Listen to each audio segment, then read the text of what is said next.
93.3 Kessben television live and enyumre yatenase democracy jumede ena yede ebro bebi atienka bia na yamwacho yamwakwaba eba jumede so nonkron ena yebe sorry enkonwa so na jumede aka no atoa so enne eye memenda 5th of July the year 2025 yamwakwaba meden ede Kwabena Owusu Dankwa initials ne KOD eka se dwumadie ni nyina no malam yaya ena ahyehya ene enwumre yedi ebro enen sam ahodo ena ibenya daji na yerum omampani a launch the 24-hour economy based on 4 pillars enen yame yatoma yebedo suko na yahwe some of the pillars ye ne omampani ebehwe se yenhwe na fe yentoto ho niam sebe ya Ghana ebedi eye yede ho ensem ebro enso ewo dwumadie so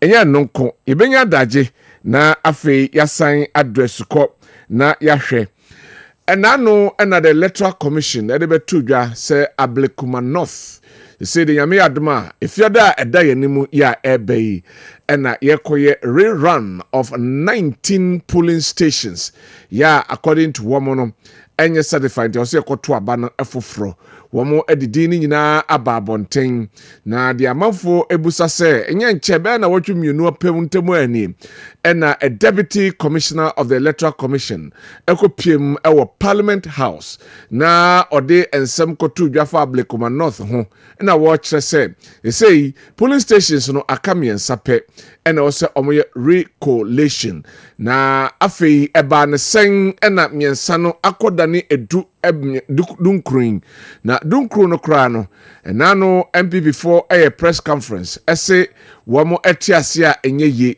na enye yesu dia na chese omo de omani ebechirem ewo court na omo akwama court akoka won sem enso ede ambaw se miensa de eye den na koyedu enkron nti yisi no emra na womra embechiremu abiu anase yentwene yidudin court na court enhye no said your kind no wometi ahudwuma yisi ababonte abeka se de na omoka no na chese pulling friends and pink sheet no nanye truly certified and as certified by the openia ohwe abato so ewo aye polling stations ahodo no dunkro na meka ho nsem no nti yenkonkoto ensem no sembeto dwa ena usual womo echomadwen echese the electoral commission ayese sama owura sie dunketia beka ese yeden ya yebepam afiri ho na bi omoye bibi na afei omde ahwese bi a wo ebeka ho no ma ebi so echese the incompetence of the yisi no ye adoso dudu nti yempam no kane na kamenim senka MB4 ena eba yisi asema na nka o majegirim na nkeja wo mo ekabia enei majority in parliament now led by the majority leaders o mo pro ba de kwakoto nti yenkoto say MB4 HS a friends say isi no incompetence adedi na ezaso enei Kofi Bentel ya ono eye politics tank bako odanom ewo Ghana de abetu se ade no wachiw se wonweo endisi fo be pamono yere ho ensem ebebro ene enwumre ewo dwumadie so na yedi eho enkomo enso ewo ha na yabomoden na yahwe okonfo osempakani agrada osempakani agrada enra anase nenansa ena court kodi nasema enei yaka ne se wonko yebuano aye fo ti wonko twere aye prison emfie makomako dunum na onye dumaden emfa enka no nyina ne se wadada amanfo aka kyerem se wonfa sika mra na wommo ho emfa emmo sika na ama mo ho so ama ne no ena ya twene ko gina kota yedi nasem ma ene yesi onko twiremu enfie edu enum eno ho sem ho benya daje na yewuram na yaka ho ensem post election evaluation dialogue enso ebaso sebebre ena epiem ho mampani ede nsama hodo ekotudwa ewo ho enso benya daje na yewura sansem mu pa na yedi ho enkomo ene enwumrei na mayenhwe na yensho mampani 24-hour economy enano ena on launch nano ukriada ena on launch ye na ɔlɔnkye no de gyina pillars mmaako enso eso sɛ ɛno ɛna sɛ yɛyɛ a ɛbɛbɔ bato kyikyem paa na kabom paa de ɛbɛyɛ mmiɛnsa bi ɛna ne nyinaa no ɛbɛba ɛma nneɛma enso akɔyie ɛde aman na yɛbɛhwɛ ho nsɛm na yɛdi nkɔmɔ but before that yɛbɛkɔ ahoma no so na yɛ name CEO of Ikaj Educational Fund Mr. Eric Amofa and here ka say waye a workshop bi at ama entrepreneurs and I say or your workshop be for entrepreneurship ho ya ne waka say an entrepreneurship and the only way to go for Ghana to prosper. Yɛbɛkɔ na yɛkɔdi nkɔmɔ no ɛyie ɛnso ho mra or yes our training ma 150 senior artisans ɛwɔ Asante Achem South yɛnkɔ ne Owura Eric Amofa enkodi enkomo obeni mwajo ene enwumre bejo sominia na umpom eboko de nyame adom ene na ho bible oni bia eni ho ahoden ho na mosom ho ye de nyame adom ye ho ye pa enwumre de atrohoma ba bia wo a enye bone yate se waka nsem bi se Ghana se bedi yi a gesiam ye ni ekọ entrepreneurship ehun chemu ye adentina okanesa yo me da say na my swatch Kessben achieve yeah much and okre ye enra efiada na me education fund and education fund ye ne of Cape department brand design and innovation ye organize a capacity building workshop and ma artisans a war out penina na lady ye ma mason for carpenter for plumber electrician carpenters only na senior artist or master won odi ebinum ewo eyeduma 20 years 15 years more correct ye who say imo on sebema local economy I improve that assess on you of the support you near more mobile and in dear bed the bois my said ye a bois now why you na improve what yes any development actually I also spend the busy apple bottle that woman with me after and ye otaya na a education fund that friend said yes sir you from what na a telephone buy and 54 buy on training I will be a for the financial literacy customer service and quality improve and entrepreneurship.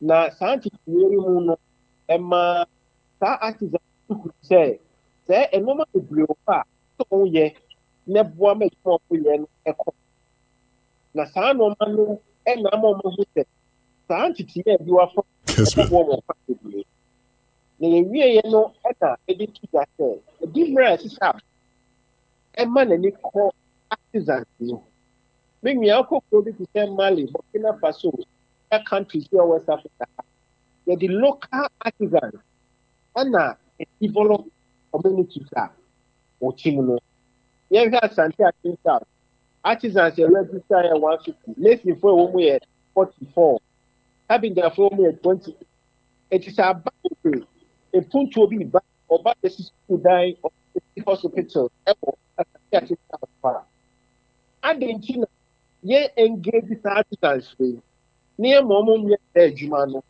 na bibi emo botom almost sure bibi na yem bedu om capacity eti ye say na ye be form situation of active in Asante Achem so that the Juma for you no one dey about Juma na ye need assembly no editor ho na so jikuma na ni memorandum of understanding Asante Achem wa apai edan bi a obeti ano ye bema mo na ye sa no na ye ma local economy to empower ye sa no adwuma eni ho no e ma adwuma ba It's another member near upper happened to because they said the entire fire said any development community for now you see it's near medication very advocacy na district bia transfer you be share na aya won ye mo ti tie na aban no assembly no so no ma for agreement na development infrastructure development e be ba for ya masa artisan we aye etimi ya ye ni no ma ye nkomo na ya man ti tie artisan for what south ecard say engage district one energy who say that the baby among na ye no more this also ya be among na be we are one assembly no and the assembly no water no munuma mo ye the bit ya konkan this so what can say nay mebunu ya ebe adwumasua ne sa ne me ya ase wo mo adwen be den ena bibia motivate omo se bibi se ikoso nti ene yemfe ho nkohia artisanal we no na yensua na etimi aboa emeye man so etimi akoso mebunu ya be ukọ ndwuma mo hwesu omo ye adwuma ya obekọ na mebunu ni ho omo so omo mpa adwumasua nti ebe den na ya encourage omo ema de uka etimi abaso the will for the government or stakeholders to promote okay. So na okay na okwadwuma na so margin bosome ye den so be sua na almost or 2 weeks the friend no man na motivate but sa eckards people say district biano e para is there ewo ho artisans for yenkofo bi free kind yenkofo bi free takade e ma me ye adwuma ewo wase wasa ewo obo an artisan for artisan e bit me free have for ye adwuma for mo wani sa na tie dia nkra now ya artisan for district assembly and shena only na month ya here na this is the quality we expect from you. These are the requirements we expect from you. It's who makes our requirements now. And you may be a district limit.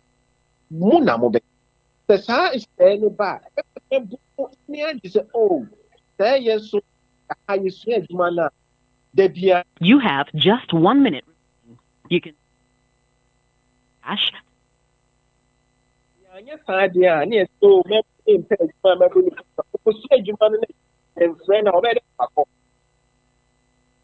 these are the things I feel the government must have the will to engage that and also agree that and no because said they be all right.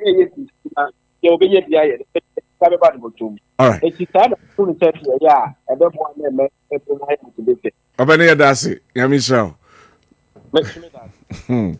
Anyway, we Mr. Eric Amufa ena otese no ekodi enkomo no na eho ensem nti me entra so hana yenhwe 24 economy so dem dey kind to dwa no ena no okuada ena amampani pound mana place makoma nwotwe ya amampani edigina so enie so grow 24 we ebegina agriculture sector no se be ya yanam technology so na afi yahwe ama ewiemu nsakra ne nkro no banyina beboa ema enei around the clock yebetimi eduaduamfuye ni ndebaye ama Ghana yetimi astobi na yetimi export bi ne ewo make 24 sapile yeso and this government no ese ode nani besi industrialization so manufacturing na fe wa promote 24-hour operation no ewo factories and processing zone se betimi increase output na export na for employment and so aba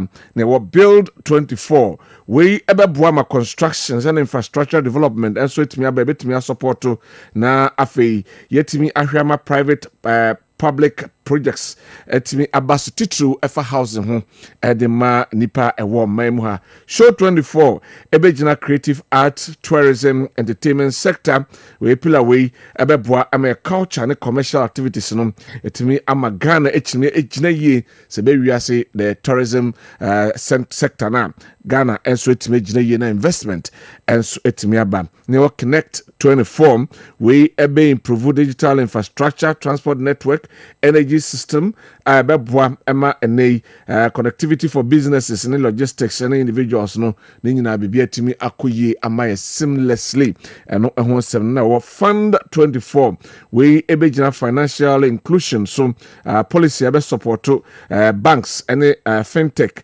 microfinance institutions sebe ombetimi operating no metimi extend your hours no na afi o facilitate na ma credit and so ede aba amanfo no so etimi ede adwuma ne wo aspire 24 pillar way ejina human development so say be betimi develop enipa ahodo na afi invest in skill training na education entrepreneurship afi titu ema mebuno no say be ya omoso ebetimi aye ready for opportunities ebe piem ewo 24-hour economy nemo you go 24 eno ejina 20 eno the chat eno na ebehwe na monitor evaluate performance of the entire policy framework ni ahwese ni nyina economy into way ene omampeni 24-hour economy ene wodan di enano ukriada ode etu edwam enso eno no na ohwe emu pa 3 fundamental pillars ena ejina so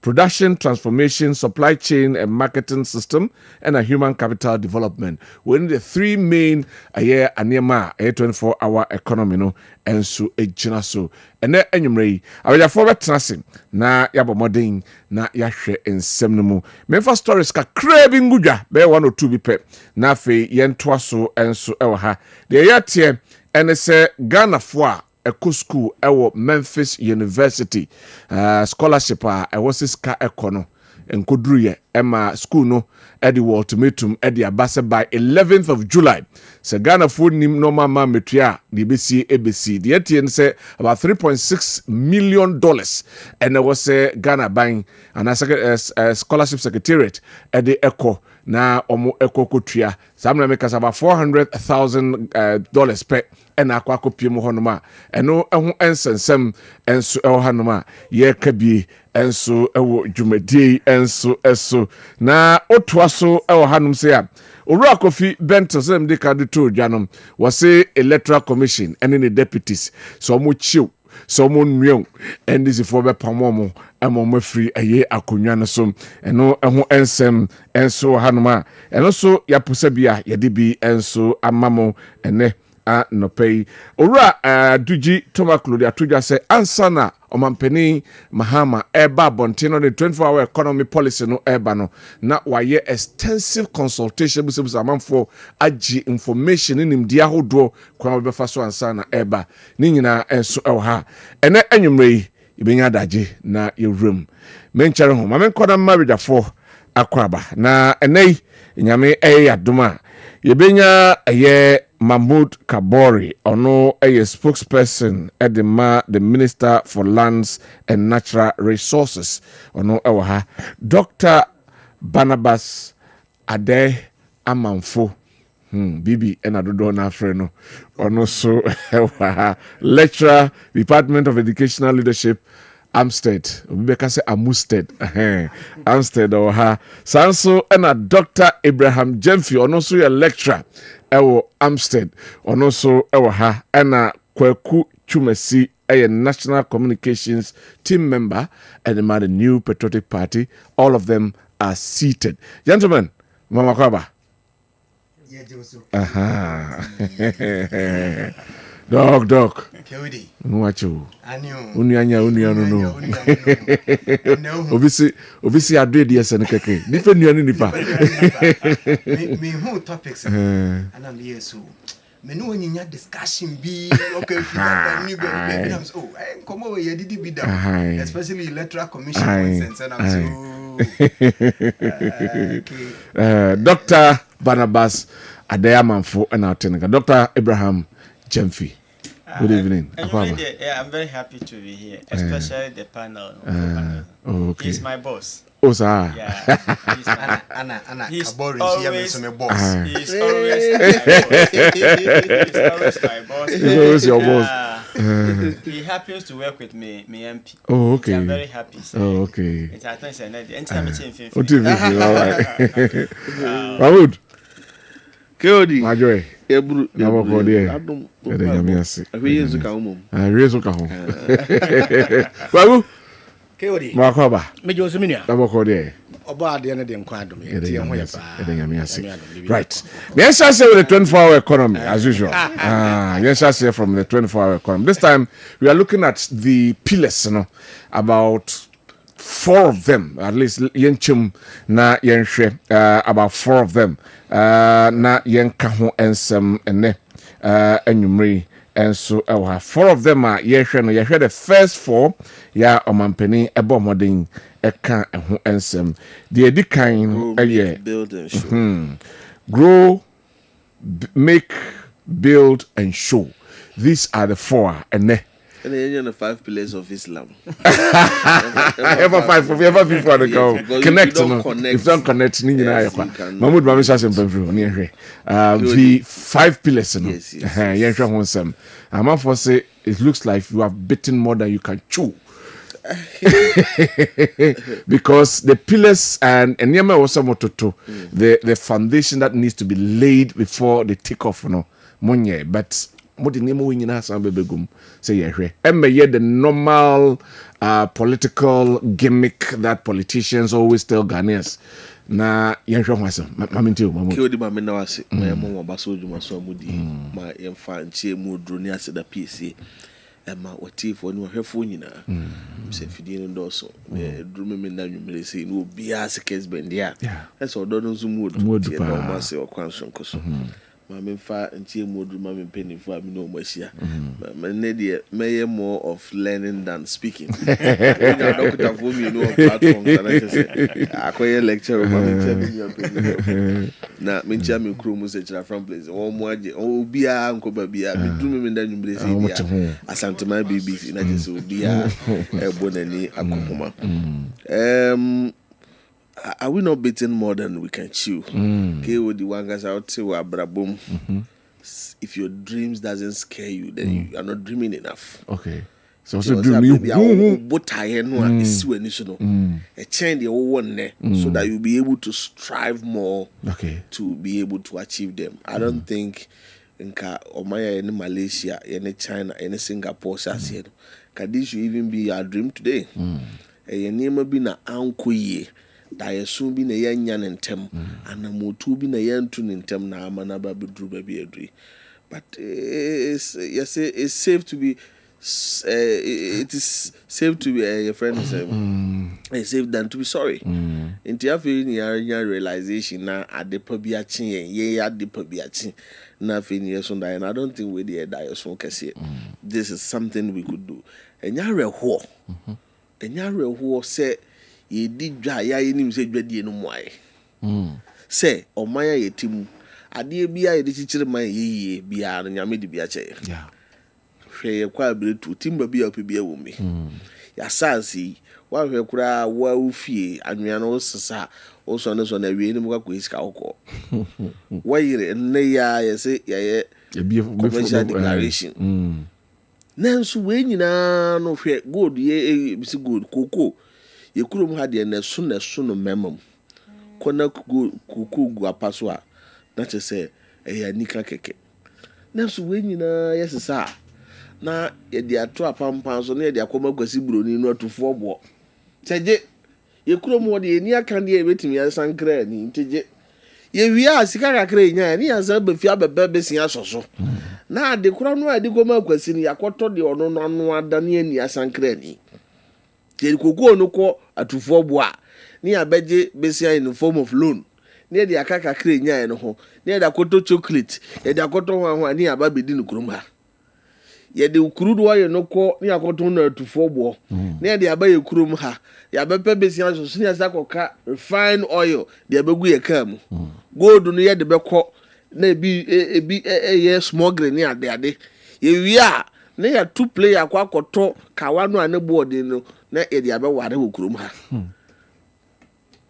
yeah enti as a unequal exchange bi na ya ye mresenting nyina nti wo ahwe a mfaso no wa zenke ba kurom ha no e develop a man for economies a build a man for educational systems a provide adwuma ma man for citizens in fact it is becoming a means of fueling for people's economies in the keka ho and I hear the ade chi ade sanwa senka e class wa gura nge hadwe retrogressive na ye chese amuna donkum ne da so a ye to nti 24-hour economy nkomo a ye di nyina it's not about say na kane ne ye adwuma don hwene what is say the empese ye beda. It's not about the timelines. It's not about say we working just round the clock. It's about say none wa won na no dey na we be achieve. So it's more about find how to link industry with production sources in terms of your raw material. To say agriculture, you are looking at the agro business aspect. Never again see education you abandon free bunako sa. Never again see edi koko abandon be free sewi akwasa. Nti ye hwe kwampa ya ebenya ye industry na yetimi di ya den. So if you grow after growing, you must get a resonating end there. A best sankra de wo grow no ani. Na yentimi kura ni a.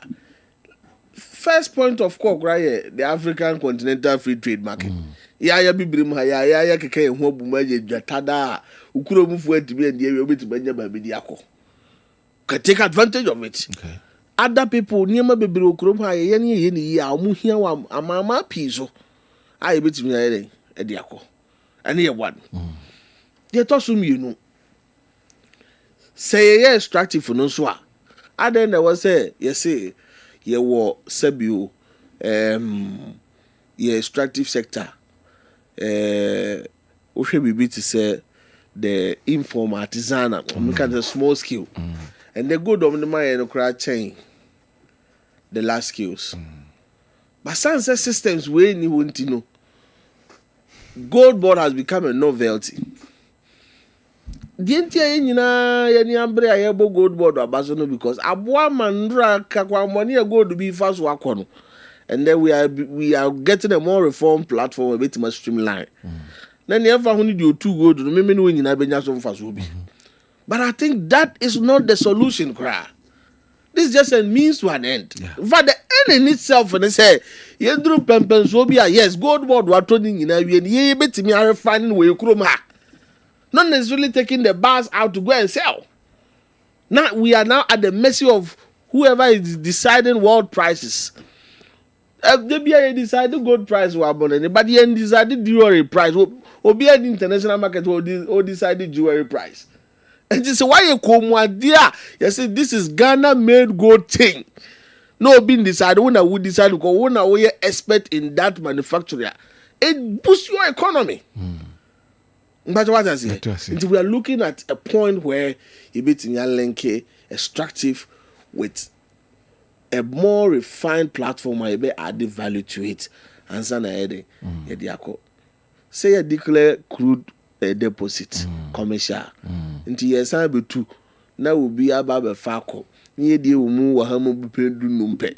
Na kakra umu no yedi ni na asako. Iwi asako to the annual backroom hana. To no ho yedi. To the witness be a count. Ya ebitimi anu idea okrum ha. Ebeboama.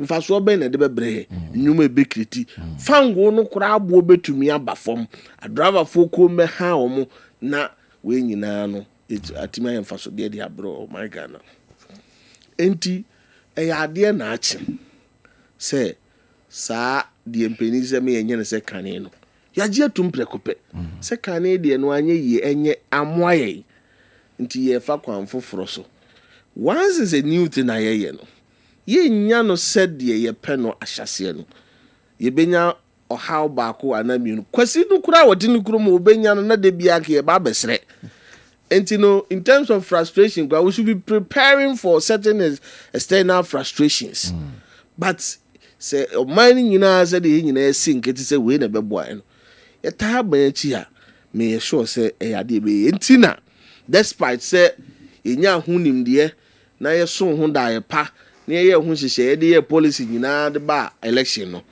yenya tumi ni wie na ya ama no anka yetirim ko obi wo ho a the heat of the election ti wo nimde bi kura fo so ne ne amanyoku nti no enya de adwene bi e betima ye kura wo de be ma wo nti ye wie ni nyina no ya sa bie mu ato ho a presidential advisor on 24-hour economy and export secretariat ewura Goshitando esa hia kuokuo we di abane ya to awie ba bie heduru no de nya BPNDC biem Ghana na atokrodo amayen enti obi wa adwenkyere bi a wonfa mra adwadifo business for wo de nkuma de akase industry for scientists educational institutions nti say ye share all relevant stakeholders ena ya ba bedu ba bia ya duru say afei de eniema ba ye nso ene ye fa nya adwuma ye di kan grow 24 say ye mayen ka say enso nto die ntimi nua bro mayen ka say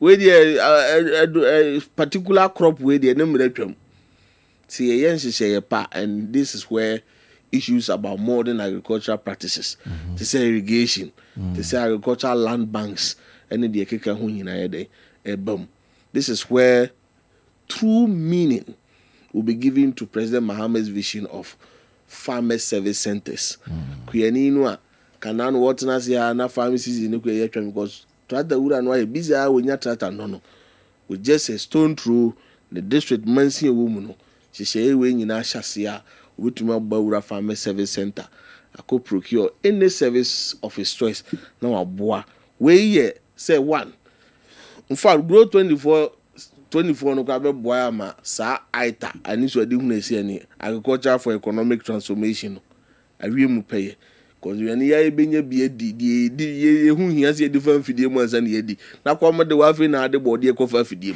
ye twa bi esizu abo na pesi edi na ye nya sa food security na de akade de afa fidie mu ya guru no awie no ni ye ko make 24 sabe agree with industry. So we are talking about manufacturing and industry until you are making something out of your raw material. Until no businesses baby can any of us body no want to be afani na vuvu ade aka be porase. But na amafo body no abunu no aye ya mogu nkrata mu a okondo body fufu betimi dia friends wo here no aye ne biribi.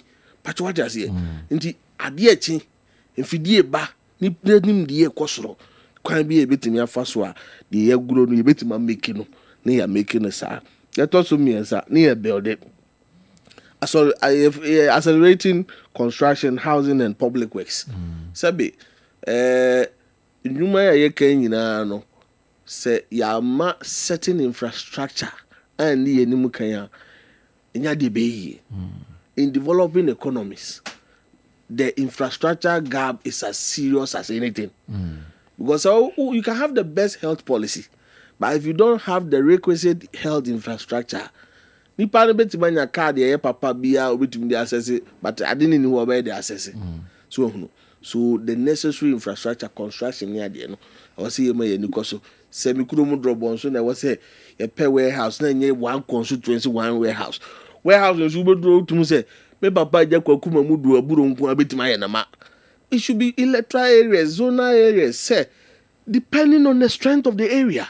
What's it when you're more than one? Yeah, man, more than one. You enter agricultural waste, you know. Yeah, some part what I say. Say, I don't believe in one district, one factory. I saw quite an abeno. No raw material source here, day. I rather believe in identifying the agri potential or the raw material potential of the now guys are quite gold factory or what. Hey, I understand now because once I see this guy go home, who call was na guys where say who call kumada so be tomatoes be who bad robots so be bure be who call from place so be bure be so what I say. But so guys every district every came mu come where raw material there. We must identify our strength in terms of your raw material. So that's what you're trying to do. Construction. More person way. Yes, construction. Now, yen si sa ni manual ebetimi aboa. Now that's the build. Now show show deɛ me person show no just super ba sentimentum, and I'm happy. Said the regional minister has taken a bold step. How kakranka person obwa my revive the Kuma wood industry. Then saying Ora Mahama Kasa Kase. Ya hwehwe mpenifo de say ya ko ni munum ni ade. Na ye wase da bi ni abaso bi a. Ya say ye oni papa bra wo te ase. Eje fe na ye mpenifo ye legendary with fantastic memory of them. Omo wu afi ni ye go kankan ye ni ase. Edo de e korokoro de dwon. Ene ni nyina e koso a efe. But MC who na da bi. Ye ma no into to amu anrum pempenso a. We live in a country where here would say sa Nigeria semni ade a very important in national development. Nipa bebre wu angazizu omu.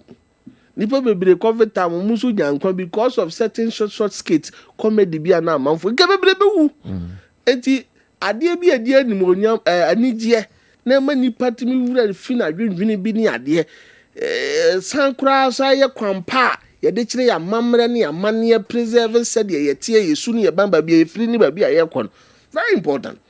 The culture and the tourism ni ade ye pese yi. Yeah, people should have the opportunity say otumfo manhia museum pa no pese ono de ne time wo nyina ye o kina kwasi anadwo ana pese o we manhia museum no sakwa. It should function 24/7 such that osi kotoka obetima nya flight aba Prempeh International Airport abehwe sa museum no ma de o man benya yenya no so no ne feelings ya obenya free mu animonyam ne ede a obenya free why dey wenya. So I feel we should get to that point, and I believe tourism cry baby bakwa in terms of investment ya na enye hu biasa, but the returns e de bro man nya asem ketwa hwe mi kuro mu bomfo biri ye wo waterfall de aka ne ze investor yes o kama ye dan bi ni ade akura nipa ba obetimi atwamu aba no obedi na otwe bi na edisika bre bayi na no na me ka chere regional minister me say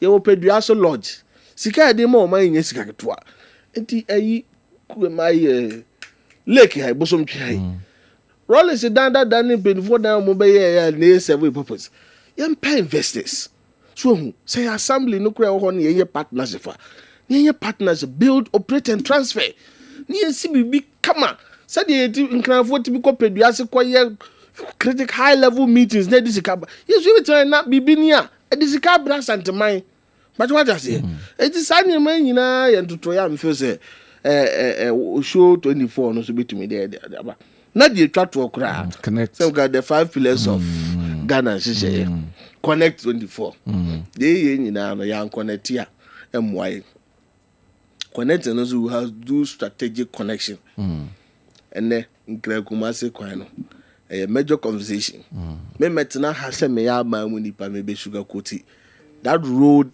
is in a bad state. I'm happy say minister of rules what in anu tuma but me fa kwanya nkan me boss honorable Agboja asema o ka kire contractor na opuku ase highway no wan fa nya adwuma say yedim se ontimi nya kwan ni nyina adakoro but grading bi ni ade sere be mo trouble no onye no onye ho keke ubetima di be 2 hours fako why I don't patronu ye ni ndisi for patroni we mpp for patro I don't do us ala se ubuofu a especially ya ye die ye twukwase u krocha sa ara je se okrochi ibu sirem enti ye be sire minister papa na bia ese baso ba na majapo ye nchen for na kan so contractor nti ye ne nkasa na onye sa grading but I believe say for a very sustainable networking a bit me amaya realize sa economic dream no aye hwehwe no nka yem place more premium on rail network rather than road ya kwan no we group and them say ya for contractors politicians ye nyina ya contractor for no adam for and so ye adwuma pa so nya adwuma pa ni pen to minka which is not supposed to be so. All right. But rail no dey now rail bia ye me ma ba wa benim da so ho a keteje da so fa so but the kwan ye no afra se atutu enti ni enya ade ni enye rail do keteje kwan no dodo Ni empekete best say goose. Ye empekete be provide other services transport. Now if you say the mampani kind, the main transport anchor will anchor on the voter lake. Okay. I'm say lake transport and so ya dia air for power. Nti ferry no ni ebenya bia bekeka ho. In fact, the voter lake dey betima boya ma be kwa akopim fragmentum. Nieme free oba nyina ebetimi dia fa nsusu a ebe fufufu a front place no ne ade nyina niema ebetima fa nsusu. Eti new ferries dey ade ebe boa no. All these things sound so good, interesting, beautiful. Our paper so. But the Ghanaian politician, as we know, question no. Because you can come, but the implementation, that's the problem. I am happy, say a lot of people, independent voices, are tying some of these fantastic ideas to a national development agenda.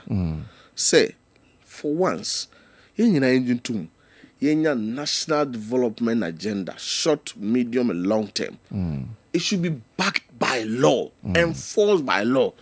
And I believe my buyer was because we have the power to have those things done and have the relevant laws to back it today. Say antima for to me we are yes and mano dia. You bet ma chassis said the can vivi bit ma chassis fe but for via ntwata na if that be a free bam na we me to abamo nware no na ban for the nani so di for ba. It becomes media. Let's get sustainable protection for it. I know the ochina bia no kwasi na be bana se yeduru kwantimfia also ultimate twasoko we dey at the papa or mining nyina so mu a ebe boa ye na boa ye dachi. Thank you very much. Manimra Dr. Abraham Jemfi na mintio no so the pillars 5 of them man aye pike aye bebre bisinkai amo pilotia ka emwa.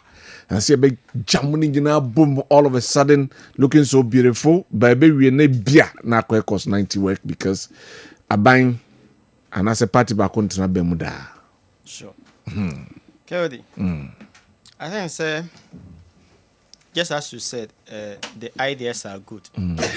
I have always insisted say reflection is not reflection. Reflection is only reflection when it is connected to action.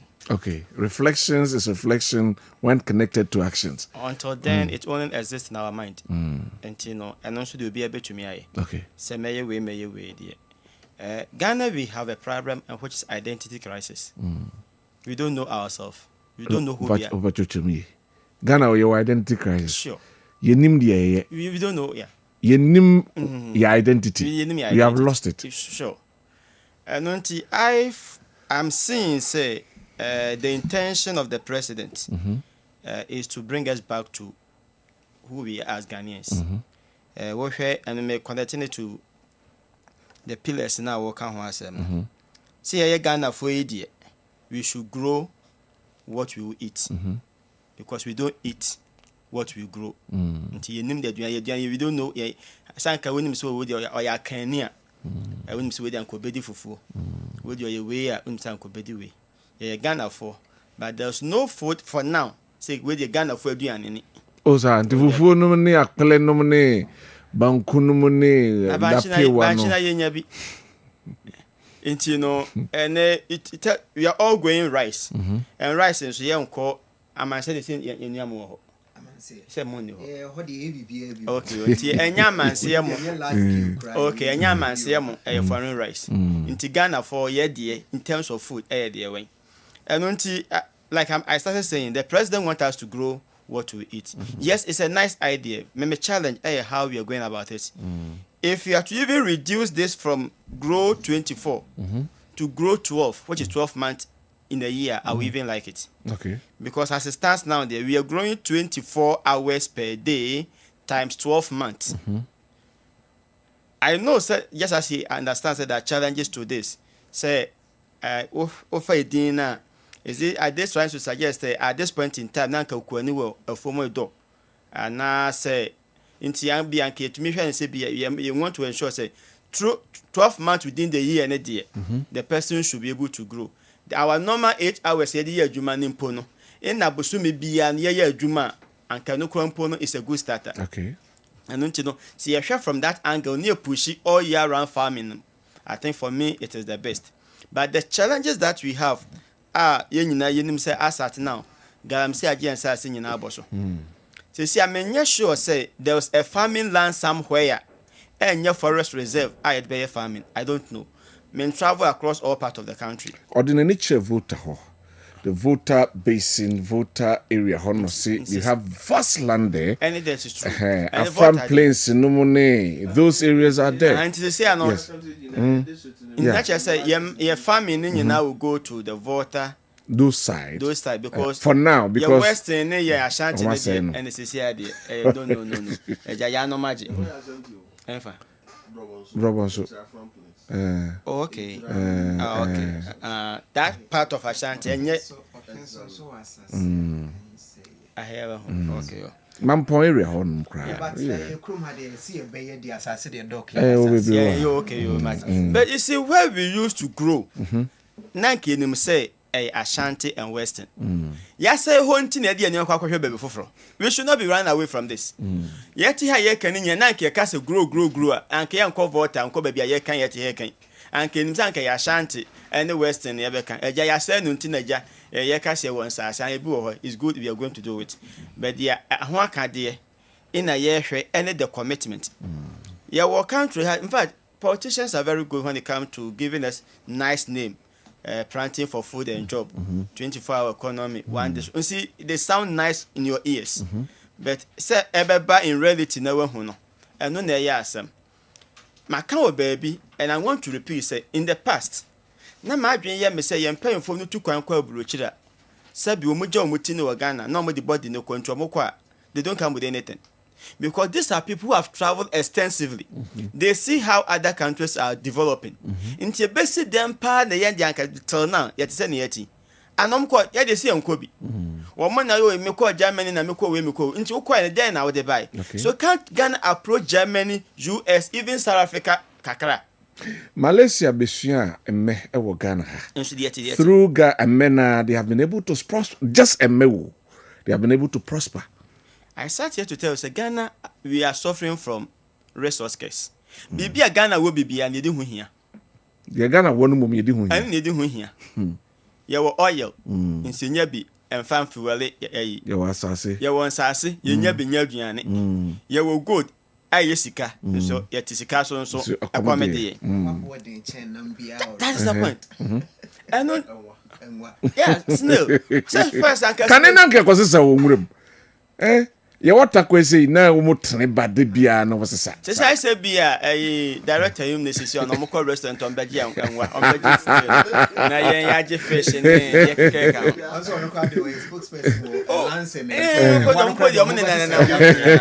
you see the point. I don't know why or mind to say Ghana. In no my year, well, you to mean protecting and benefited on my phone. No, no, you do whom here. And no man penny obey. Me say. Fantastic idea. Minya show so bia or Ghana Habeka say nyadwen papa. Not even MPP Habeka said they are the opposition party. They oppose. They even know said the idea is good. Brilliant, yeah. Ye nyina de ye hwe ne said the abanyaka ene anamo mbetu ama sa nyomen yoma bay ebeye yie. Ye can grow na chese ebanye nkokọ. Me pa cho financier na ode nkokọ fo so ba no. Money na akasa masesi so on kra bi mo ma na ye de ne ebenu an ebedi. I'm not sure say be our money na kasa because such a person also is ready say all many business new because some year next election we lose. And then we have a lot of bottlenecks. One here say your political will near new be a bit radical kaka and shaping Crawford certain way a be consume kosi baby. There was a time say planting for food and you because say they saw their name say yes say yen fesika in Crawford among musika so mfa ko yefu nidin wom in Susikana, Nensanka. And not any baby and never see, and answer we have a new era. I'm very sure, say, if you should ask him, he will promise us. Yeah. Said this era will not be like eras in the past. And that is what we fought for. And until food the Anka Ghana, the Anka Siso Comedy. Adriane, say Ghana. Say baby, would you a baby? Unfortunately, I've said one of the useless policies or projects a year Ghana, the kind of hospital for a year Ghana. Useless. For me, my personal opinion. Okay. Then there was a say, green glass. Near Kujuri, aquato cement, akaso, aquabu kruma, aquato rubber. For me, Menkasa Park and any papo. But the project, quite is our project now. A lot of this is as I say. Grow now, you can grow grass, and we are growing rubber. And so rubber, aji baby, almost every program ever could be a Ebiana, as I program everywhere. And until couldn't have we gone a bit away, Sanka, you make me grow BBAPB, and we should grow because we have soil. When people are importing soil to grow, we have it, and we are destroying it. And unto me, I'm so passionate about Adrian because Choka said, Ubi did me, hey, the ABCB and Quada. It is number one. President or not government be able to me manage agriculture ye, one Medrian Yabano, Nasum Bedrono. Her dollar cost na mamma miote a yenase, Uko Domeabra, Uko Homon wo when you nanya Dianidia. On $4, and at least say obe comprenu kurempona enyekese. So on the grow ni die eno ye me number one. Then we are talking about to build. I came from Western region this zone.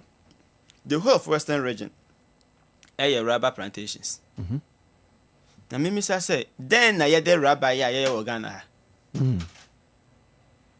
Be a name the companies in industry say Ghana. It's a plastic bags in paper bags. So maybe her. Now the only is our rubber nankasa na the bay bags no. They import. The rubber na do Western region na now na ye no sa white na the bag. Na the machine atoto anoma na ye bon na the anoma gu. Okay. Anonti so what you know who no be say na yen say be fa he. In terms of knowledge, Ghanaians can beat any country in the world. Say best nimdia. Ghana for say be team we sa o. Ni nyina ya komapa and the willingness to do what we want to do. Okay. Inti ye mpo na nke wo factory ba ku bi wo Western region. Ya rubber ya aduane bebre ye wo hwe nyina yi. In na ye dan na nka rubber mpabo a ye hye rubber bucket nyina nke ye wo Ghana ha. Sanke akoye nim. This is where we want to go. And until say in the past, we are only hoping, say this time round the year, we will benefit from democracy. All right. Thank you very much, Dr. Abraham Jemfi Natinka. Mamenko Kwaku Hansan about Dr. Barnabas Ho. Kwaku.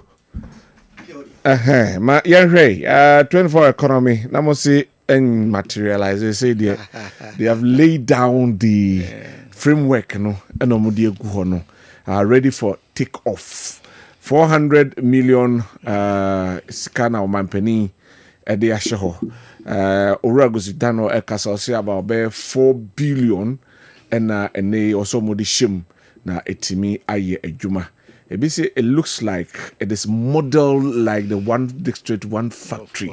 E de na other politicians mo yes Umeja one district one factory de na gu ho na obi akofa ne de ti area na fi one district one factory na ka wurem na we so aba na MPP aba na no so akoka wurem ana okoma miteo meda asemenia edi kan fa se da mo twe dem pon yankopon se anwumre so wa ma yakwanya na abetena fi de kesi so enhia nkoma won na waje adwa etie na omosan hwe anwumre nyina menchia menuanu a me ne omohia ha nyina so anwumre na menchia lawyer Chichi Bonsu, Menchia South, first vice. Okay. Chama, lawyer Babia will be a Menchia Wanyumri, Menchia PP for you now.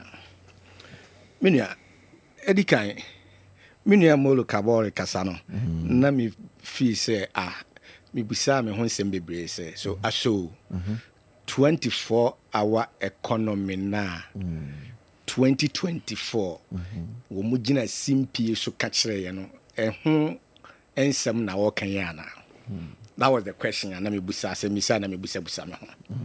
Di enti na me busa me ho sa asem no. We go here abra na omugina simpie so e kwa pro bo e kan sem a enema na omugina so ma yate ase wo 24-hour economy na ho bi ne se ebe ma adwuma ba bebre na adwuma na ebe ba no eninti no on be make sure say ebi be kwa no pa na wapon awia na ebi apon anwumre na ebi apon anajo enye sa net ya na be metie ni nkyire mu ye mi bebra and so far abro mo lunch nyina na sa kind of ade na atoni pa bitimu say beba ma enwuma ba me run shift bebre no eno asese no sa asem na nkasa triple na da so na say free ho samom na onye ni say niema na omde agudwa no bom will induce that thing say no bom naturally because niema na omde agu ho no betima amasa niema na ba sa niema ye omde agu ho yi ya ade bia e wo ho dadada eni nti na wankasa sese a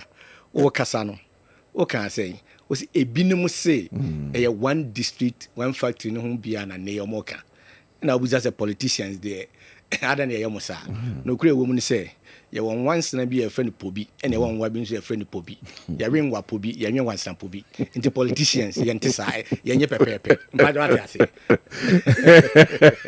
once a friend pobi ye won wa friend pobi ye nwen wansan pobi ye wen dan wa pobi de ye you ate ase o sa me da ase enti de tie ni say politicians no ye ntesa ye nye pepepe because ye nuanum binum ye te ase se be kwa abato a ese otwa nkontompo bebre no aka nokre kakra bi enti nokre no de be keto abi no atwa nkontompo eni nti no moka kire ese omo ba bia adwuma mana abuso we be kwa no pa we be kwa awia we be kwa nwumre de tie nie wo hwe ne ma egu akwan mu ya yenum bi edikan ye ka kire amanfo ase sa 24 hour economy no ye ntimi nhye dan nya deliberate policy a ye be ka se a 24 hour economy because economy bia na ye titiro de ye de ye yenim say the basic principles na ye say bia obey economy so baka just say what to produce, where to produce, whom to produce and yes ade ana sa nema we ene ye de ye opese owura mak udigwa bia obusa ho nsa nsem bisay and this aban sole no say me de me be ye 24 hour economy adwen ben ene kom ma odwen say obey sa 24 hour economy na because the enim ni say nipa biansa na obedi dwa no wo hwe hu se ade we ya me bedi hu dwa yi ye beto ana se ye nto yes anete enti ansa na 24 hour economy ni betima gina ne na so ana se nipa biala bet kwa adwuma ama ade ache no ama ade ache no ebi bekwa ebi betena ho ema ebi aba na e demand so demand ni ye higher in fact unhia se aban beka se me the policy be a friend 24 hour na eba demand na be ma ade na wo pena ba ma me ma want to be example onye ni say aban can also induce that demand no obemba demand na ba because in Africa trade friends and market ne so be ye na ye de na gu kwam na manfo enya ye product no manage ho a that demand itself will come ti aban emma the enabling environment na se sa demand ne ba so asema okay si ye produce a amanfo ani beje ho nyesa na okay na niema omo so omo be produce sisi a azumi said de omo kan ikro betimi aya die na yem produce ni sisi nti omo so omo produce ama amanfo ani age ho eni nti LED to 24 hour no ede ade omo ka ade bi a eye soronko ana mpa cho no bisa wo say omo se omo be agric omo be industries to process the product agric ni you see the point here is that's what I'm saying say no aye di yes mpampra atwitwa gu etuam kura no yakra and this say aban bi aba no wakase obeye sanem at least he's taking a step.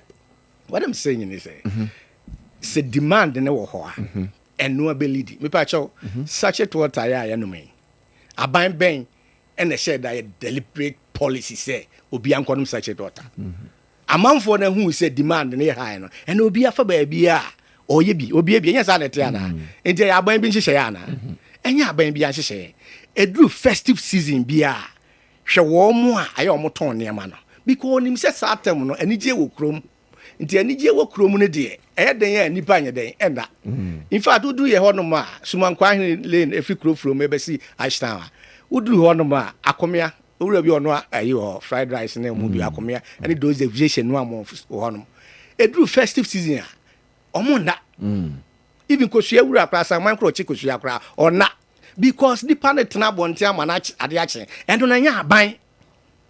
That's the point we are making. Okay. And this open say we be fine. Sad dia no mo de di no mo de to so na em said now no omo free ono. because they would be told so na ye ka ho asem na din no eno no de adwuma na ba and be lead to that ntenye wo policy no and be masa 24 hour na ba o kon kintampo a obi otukwan ko sirem bia odu kintampo obi ana ho obi oni kintampo bia be dia dance Linda do obi da ho because e ya adwuma wo koye ne open station ha ya obi da ho there be demand ne high nti ho na ekoda ene na ye ka kire omo se munjai na na akoye se ja ye kwa abato enti yenka nsem bia on beka bia ye nipa beto bia because we name to say they grow 24 ya ye kan ya eye mimini oha bia wo se aban bi be ba beka se ye the policy bi ba se adwuma ebekua adwuma bekoso so yemfa the 24-hour economy no enwura ho no se sia so maame na ote anyinasu edo afuo no 24-hour economy de na be ma maame na kwa afuom da bia anadwo nyina obekwa afuom policy ben package ben incentive ben and the dema saa maame nti a obekwa afuom 24 hours ewa anyinasu so minim se bia duru wa menu aka ball be yima no mpacho ati ase enti die eno die na ede be ba wo ho but the enim ni se ampa se no baye ba bebra ebetimi afidi industries mpacho ati ase se industries ni so ye adwuma bebra here then I be run a shift because you take room high those days 80s LM ahensa high timber high for mo high LL ana yes omo no mo ya adwuma 24 hours obi a watena kumasi ache bi anim ahensa high in fact new plan junction abepo junction the satan mana osa e wo ya adwuma no mo ya adwuma 24 hours so ati dem chora se enti se materials no ho a fine nipa ne be ye ho adwuma enti se wo de akade ne be ma akuafo se e bia ye share program bia se friend feed Ghana ne ho ne ma ekeka ho enti yenso ya buy yenso ye the incentives ye de ne ma akade be ma akuafo no aye ho adwuma o ha obi ani ho eno na ma wo ko ka se one district one factory bi won bi wo hwe ne ma na o ma atena no nyina na kame aye se na abandada no ye ho adwuma abanda dan ye bebre adwuma emu dodo na akwan yi infrastructure say akwan yi nsemo ne adansi and fourth republic ya ye woman fourth republic aban bie ni ho awaye kwan ana infrastructure roads buildings echa na nado dan kwa kufuado ote kwa me bojansem no kan o say so road am aye kure no 2 kilometers yi you see say figures no ho nti wono body team ka ya challenge o mu abre bi o mu kan ye figures ne ba me say aban bie ni ho na na adodan kwa akufuado aban bie ni ho a waye kwan chen na na adodan kwa akufuado enti kwa me boja obeka ne nsabia pajo ati ase ndi sa na yewura dwoma makogina sunwan kwa ka so boye kumase sunwan kwan abra na onim se kwan ya duru bechem nyina ya ka kra bi ya du sunwan nyina ya duru awie ene de nkontompo de ombetwa bebre enti se wokosa infrastructure aspect no ha eno build 24 e kire wo se aban no eye enti baba betoa so na wo betoa so enim se amamu nso ye ntoa so enti o ha obi ani ho a eno no hye da beto 24 hour economy and to say Ghana roads about 99 kilometers 99,000 kilometers here kan mumie no maban ne yakaboma roads ama ye no 20 kilometers kra so because of babe to aso then why don't you give that person the benefit e bia be more e de aka ho be ma boost to ama production etimi akonanim the American men ka say wrong so nti da me ka say omon kan kire say ombe babe to aso okay benye no ne se o meka say e 24-hour economy no anti ne be ye kwan be ma kwan aye adwuma na obi ana yakwa adwuma no pa wi anwumra na adwa homache e wrong that's the point I'm making okay because kwan you number yi what you say you know and show they are talking about culture and creative arts ne hu ne manyina na aban return government in 2019 NPP government and Adan Kwa Kufuado or the policy be by an friend Ghana Edina I escape me say am Palma na the year of return thank you dog e bia hu de bae enra ya na 2024 tourism e ba sisia ye hu sika January ye Kwame Nkrumah Museum ye koye for the first time obi hu de bae enu nse wo ye year and then nyina say why sade we na amanfo okọ ho no ma enya aban no policy na obeka 24-hour economy no and e be ma omo museum ho no beka so mbe operate sa because the demand na higher in fact they na no mu bia no no omo bo so ma de chenye sa nete ana nti say demand ne ye higher omo ankasa no betena say no yen twen because nipa ye den e ba nti enye wo aban no na wo be force omo say omo no nye 24-hour economy enti e na aban no so hu say ampa creative arts no hia yen nti die na be ye me de say mo ka ball so ka say Ashanti region ko benya bibi ye ba ye de na ye ukokwa ada so a creative arts school ya nwie beba bia duru no saban no wo bibi pa so obeya onto aso na wonwie na anu ya wo hwe Ashanti school festival ya course wo sports stadium in fact na efe obi ehu ne na ni age e kire say wo talents no wo ye region yi mu so ma wani nko ho aban ne hye bibi ase ti wo so obeye culture no obe ma creative arts na koso a okọ ho no ma eno so beboa ama aban na ye de sa ne ma na ya aka no ayeye na nya aban ene be ka kire me ne say me nko gina kurofrom enko boso ma ade enchi. That's the point. Sa de ma we na ma pesa man for tiase. Se nipa no ko ba bi no hu I heard that ono abekọ. What you say? Se wo ko ba bi ma pia na jo makotena ba bi ma no bibi kakra. Ma obi ya wie anajo ne hu se head. Boso ayekọ. All right. Those days obi kwotena ba bi gym from ma wi ano no wa pie ba bi wakọhye edan mu so kakra. Me pese me bo biadi no makọhye ho no makọgye omani because nim say ho boso. All right.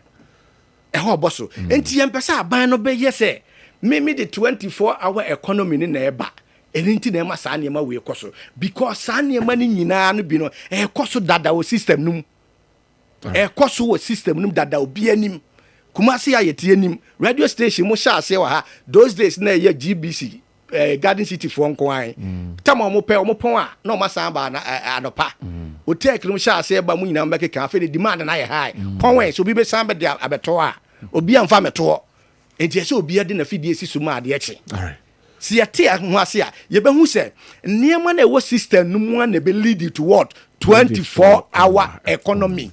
All right. Thank you. That's the point we are making. Tell you aban no na obi yes obi na obi nkwaji na ni wa ha obi nkodidi wa ha no.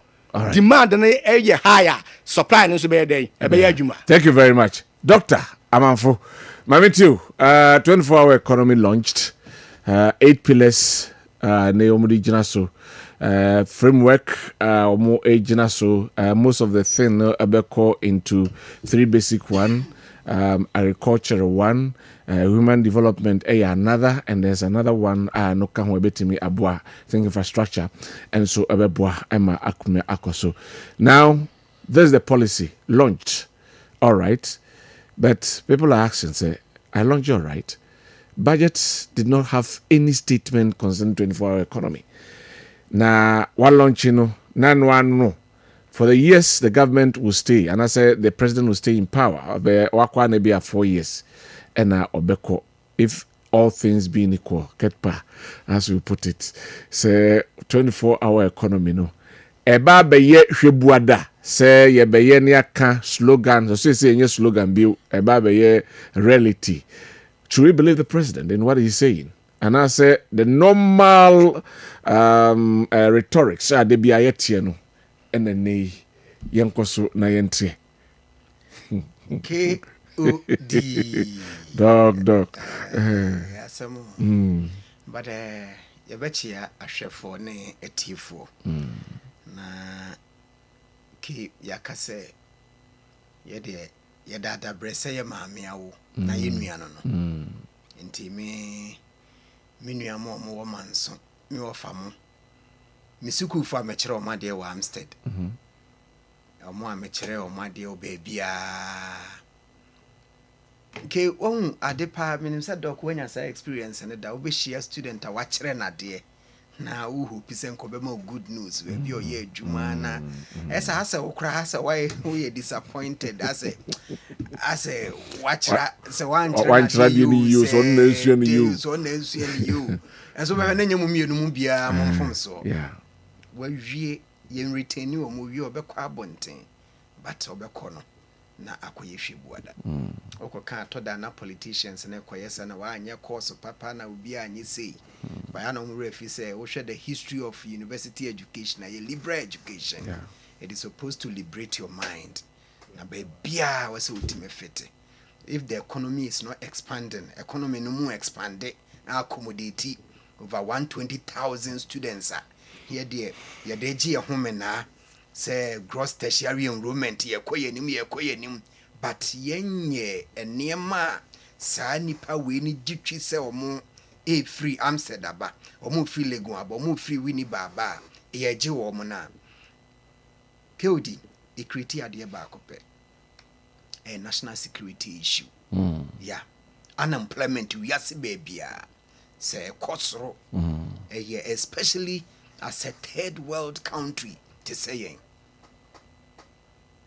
you see a hungry man is an angry man and yet justification say comedy will be a onkoye bone but came say musi chobo na me sham steady chirade a sa chobo ni media chiri awode ke nyina ya nante ache ya hwe be bia ye hwe route ye hwe basa hwe areas it is on record not only in Ghana but to hwe be bia development enkoso a be bia manfo ni adwuma ya ehona sa ne ma ne koso nti say the devil no find a job for the idle hand ti sanse mu nyina ke odi yenka no kwa nti meka senke na bu weje bu nka efe say at long last na ye campaign promise some of us ye probi say kruma makachro de bia me say ye politics no ye tefra hwiase wana ya obebutu enya MPP ye NDC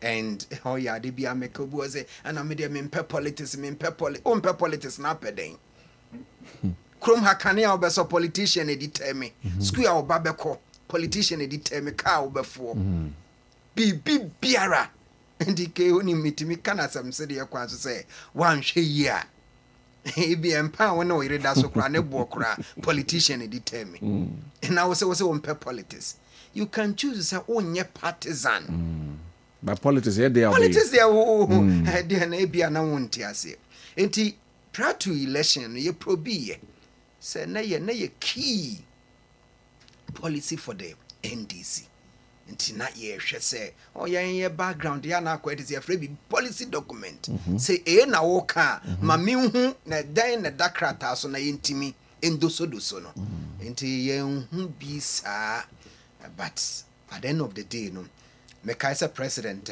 koye state of the nation address na ye nyina ade ba ko na mani sem pa se ye behu ye beti bibi afa the 24 economy but o shebo say yentwen kakra bi the minister of finance na be call parliament na ye beti ho asem ono nso call ye no ono nso shebo say niamagu akwam na the coordinator for the secretariat the honorable Gusitano chiri no the end na ekweje bu say the meka ye no ya launching ye krum ha no chese bibia ye be launching nti ya launch efe na nanom tutu ntoma ekotena ho ndi obe ye share de bibia koye akoso kama ye hu the themes no Kodi meka se meni mi hu themes no meni giye meni giye na mse krum ha wo fa yigu ho se yem fa ne mangu krata so themes na can be biara ye can growth pa o man bia onya Ghana nko aho Kodi ye growth nyina obi a wotie quickly. Number 1 or say food sovereignty, agriculture and food sovereignty. As I say yen Gina yakokra no Burkina Faso, waterlogged country. Tomatoes ye can waterlogged and as a landlocked country. Facheme eh omaya wo mo no chese hwe ya kwan nya Burkina Faso omo kra on bibia de fa Ghana ensuo ebre wo ho enso omo no ne timidua je ne tomatoes e ma ye ma me no ye nua ma mo ekofa ba ma ye nya bidi enti food security yes e behwe agree yes Ghana ya agrarian country enti ye hwe ne eno ebeko manufacturing and industrial survival, industrialization, or maybe developing a industrialization production. Many sure say, what do you remember? Construction and public works. culture, tourism, logistic, transport, digital infrastructure, and campaign period, account, access to capital, innovative finance, skills development, digital capacity, national mobilization for productivity.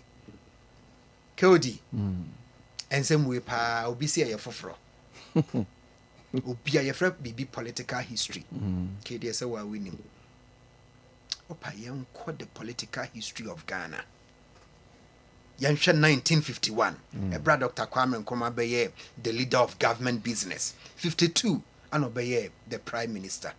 Yansha the trajectory of development in 1957. Ainya independence. Afi or so be 60 year be republican or be president. Yanko any developments. Yanshan kwesi 24 February 1966 ye coup ebetu no. Now the yanshe a free fa any new ankra. Yanko show mu development agenda. In free 66 on kwesi 69. What ye kwashe de wom. O she wia na yanshe 69 e mesi 72. Dr. Buzia ne Ninua Ekufuado. Yanshe. Now made the best of all military leaders, a champion. Yansha 72, Ekwesi in 77, and then in 78. Chama Rollins and Subedi Juma, which any policies, President go for by. Yeah, sadly, we will be an obey to make a chance to be a from. Rehashed. So what's your money life? What's your money life? Shut the budget up. I am for budgetary readings, any allocations, and all even you're taking from the Fourth Republic. Why does it be a for?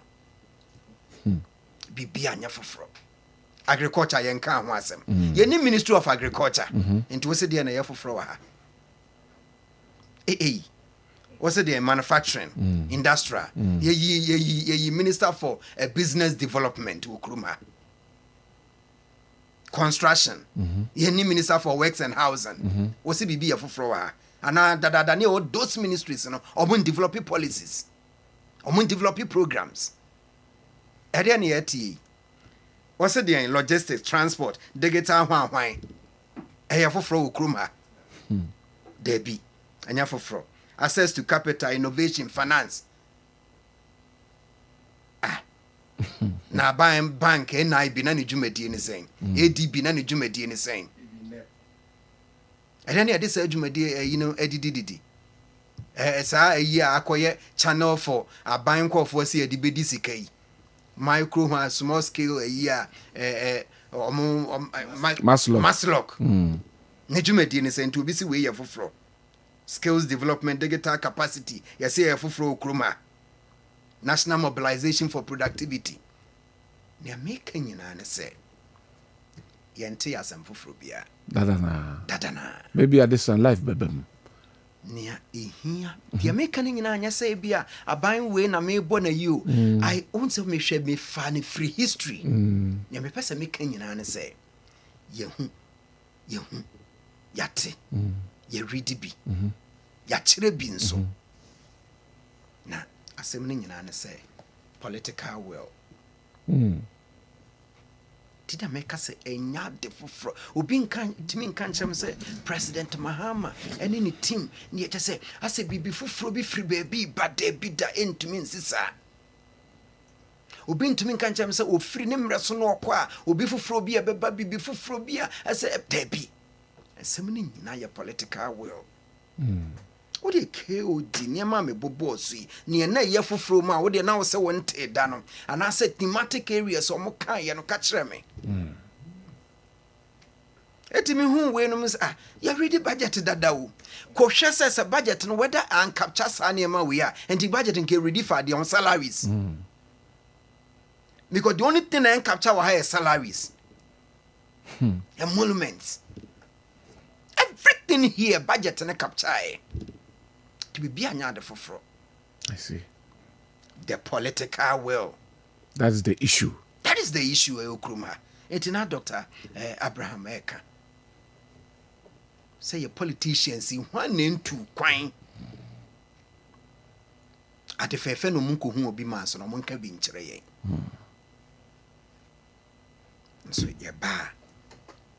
yɛbɛkɔ no na akɔyɛ hwebuada yɛbɛkɔ no na akɔyɛ hwebuada ɔmo create mess ni wie a no ma transfer aba yɛn yɛ so nti ɔmo create mess no ɔmo sɛ domestic hwan nkɔkorafoɔ sika pensioners sika ne yɛde nsa abom ye create mess ni wie a yɛse afɛ deɛ electric hwan tariff ne yɛde aba ye create mess ni wie a yɛse hwan levy ne yɛde abrɛ yɛn yɛdeɛ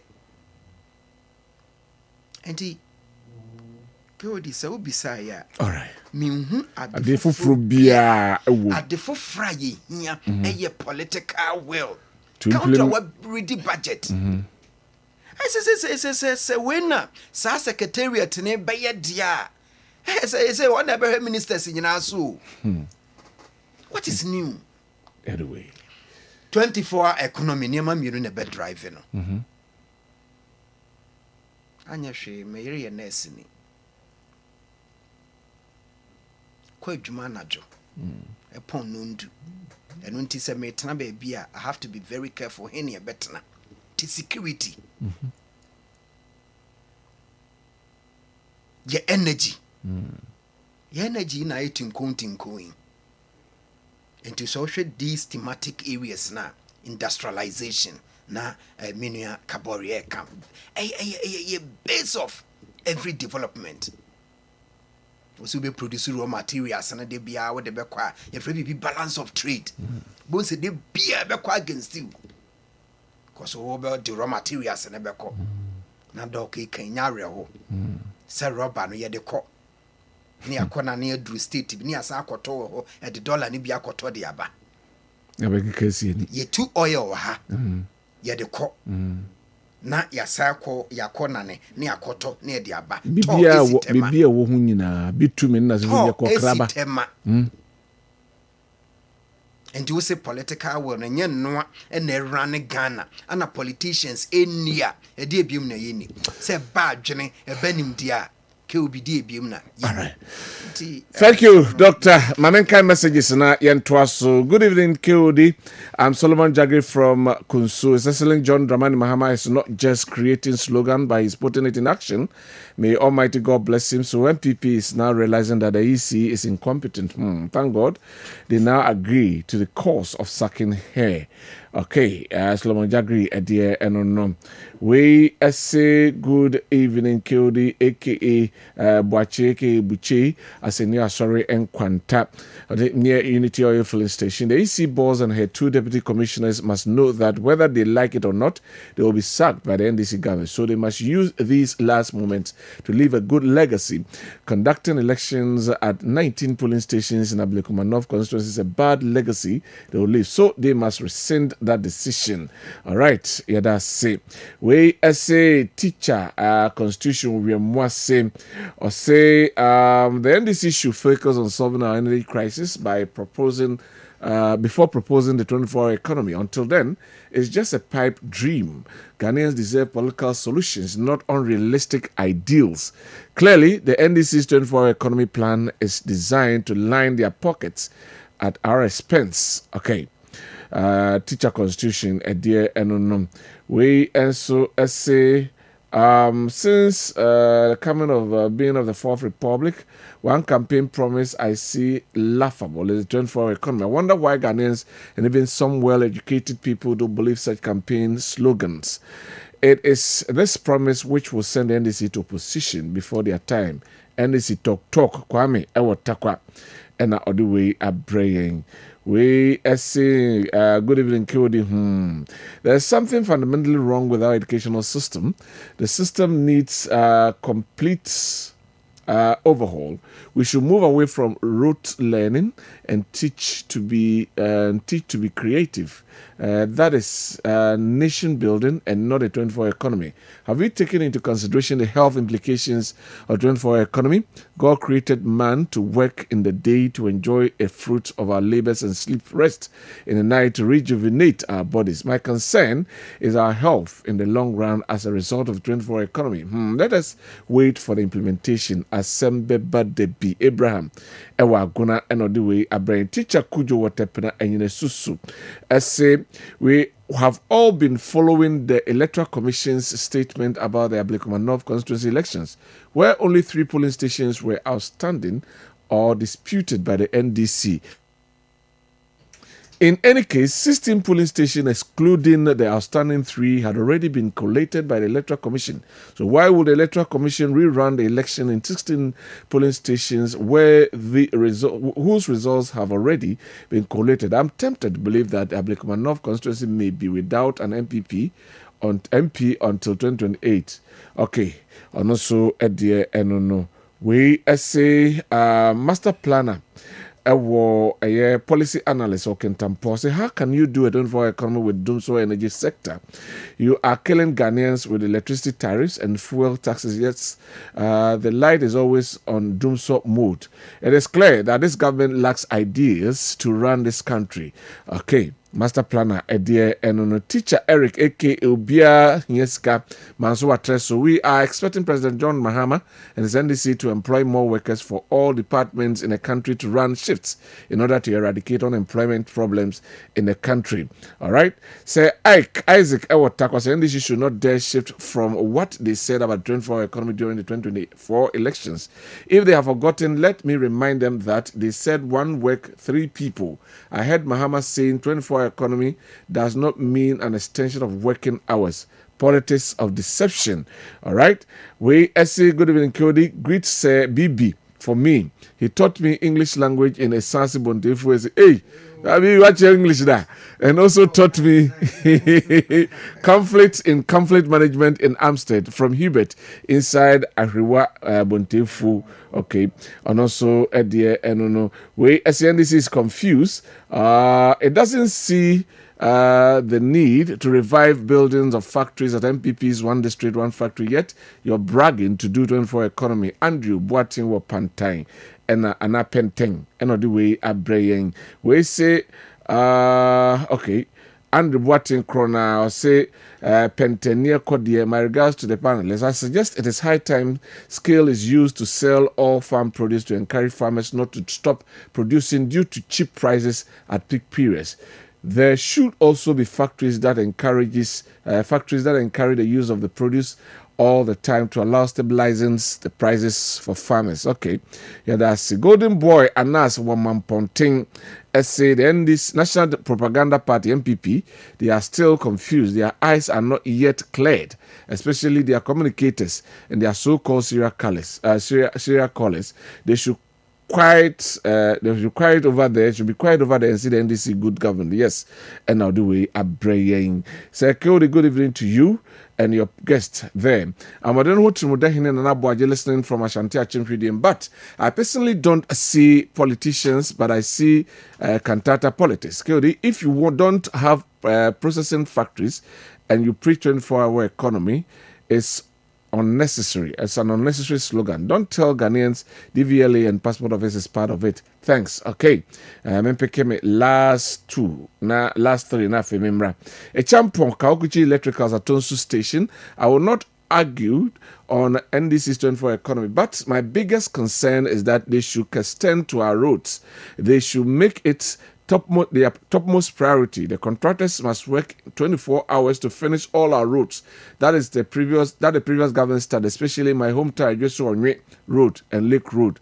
Okay, Echampo Kaukuchi Edase. Good evening, Cody. What actually is the difference between Ghana beyond a 24-hour economy? Let's not forget the huge sums of money that have been sunk into the 1 district, 1 factory, planting for food and jobs. Are we throwing them away? Yao Akoto said to Technical Institute Kwamo and Odiwe and so Abraying and enyumrei ya metimi akan ba kope afi mempeke me last one na afi yemra mehwe Jenmensa ene ne nkrofo no so adie Masawudo Kumasi Bantama say good morning Kiodi. The so-called 24 economy is much ado about nothing because erratic power supply is still ongoing. Even the entire NDC communicators cannot explain the exact meaning of 24 economy. Governance is a serious business. Right? Also, Edia or the Ebrian. Right? My memra, Doko, Doctor, my memra, Shasi Fenfro, Jane Adokwe Mensa, and then the deputies, and the rerun of 19 polling stations, just about 5 minutes for the Yamamena. Because of want of time. The 24 economy was the biggest we are. Yenshwe, na ye tre. Boss Masari call parliament, ko say yemman security, no recall it tre. After that, sorry, you say 19 years I got on for Ablikuma. A bit say, don't get the answer, no kind of you any. My main pleasing crew, could be a no man for me. Okay, mommy too. No, QD, Mecca say, electoral commission say, Kiss or Kaya, you do me DNA encounters have no me one person when it comes to public institutions. To say they be a catch or say you police, you be a judiciary, electoral commission, say, ya men pese, me common some be. Yes, I make, but I say throwing dust at them. Okay. I say what to think that a year woman on the yamin penisa. Okay. And so I shall said I make a year. Electoral commission, I say me could play back tapes. I would do a beer, and someone market can't end. I'm always in the form of us in the mood of defending them, giving them the benefit of the doubt. Say at least or a public institution. Name may be between me a touch, but it doesn't mean say you throw away the baby with the bath water and the baby I may but more recent current ye. Kodi yato baby nine. This is on record. 9 constituencies now outstanding. Yeah. But from the chairperson, it was clear. Say you didn't ampuka the second and as a first runner up on one. Ain't a sachet until or go ahead. It declare until through hono no more say so more and calling for security until at a point. From our headquarters, normally our national police headquarters, or what do normally that is training school. No, just say, Nafi, could do baby cram or moko apply for the friend of Mandamus, and just say, and NPP4 call, said a bay a beshe easy, now waiting a juma. K. Naminum Senka, Sabri dear, in K2 a continuing near Chine, a cabli come off, and none on so many J say. Menina G and Ayamino, na Ayamare Hose, a whole public institution like this. K once will be the by say material conflict management. That is one cause ma handler, Miguso handle. Usha African continent at the back aside the abrofone de Baye Yang, I a friend of boundary dispute. Our more ekushia or Berlin, Equache Africa fire, eco create issues, a ma tribes or man consider Eves or Ghana, Nebu Togo, Ebu Benin, Mole Dagbani, Ebu ha, and Zimabu Hanebu Equafa issues, correct the Bantus, no. Koshewomo, Ebu Hanebu ha. Oh, so yes, Sani, of we Sani Manatonchia, Cape, a dear Africa, a dear, electoral disputes, by elections. Kaudi a tikrom, may met me manson, here but Twaba near to Garisha demo. Usro, Who did just shed them? Usro. Ya call COVID deny a tenor fear canams at Nasan and near Tosha them, a bit me a day. Say, what if you would do cratch and be but Kaya the Assembers, Rene say, so should the election, said the Kenya. O shadi dia ye Cote d'Ivoire. Na minim peaceful country wa Africa chen Cote d'Ivoire. From 1960 omunya independence. Felix Houphouët-Boigny edi o man no so akosi 1993 kosi so free mu. E free ho. Cool na bi nkoso except in 1999. Omo experience kakra. But 2002 o man ye say giagum ebesi ni 2010 yenim dia Cote d'Ivoire ekosi ye. Enti e by election ho nsament me ho ase enema se ya woyɛ security a yɛtumi election security task force na koduru baabi na EC enya security ɛmfa declare ba ne yɛwɔ president ne yɛwɔ IGP ne yɛwɔ CDS and people don't care and yehu ne sɛ ɛyɛ obi na enya ɛyɛ obi asɛm wote manso anya obi asɛm wote drobon so anya obi asɛm wote saboba kyerepɔ ne anya obi asɛm ɛka wo nenti ana aka wo to etu na nka me expect National House of Chiefs Peace Council yes our Council of State one institution for me ɛka yɛ bɔ ɔmo ho read the constitution a ɔmo dwumadie nyina yɛ advice ke odi efutu nya wotumi anya me pa na mefa ti sa institution no ɔmo dwumadie ne sɛn sɛ EC so sɛ yɛhia security de declare ba yɛnya bi ɛnɛ EC na ɛnɛ wakotwa no hui my quite disappointed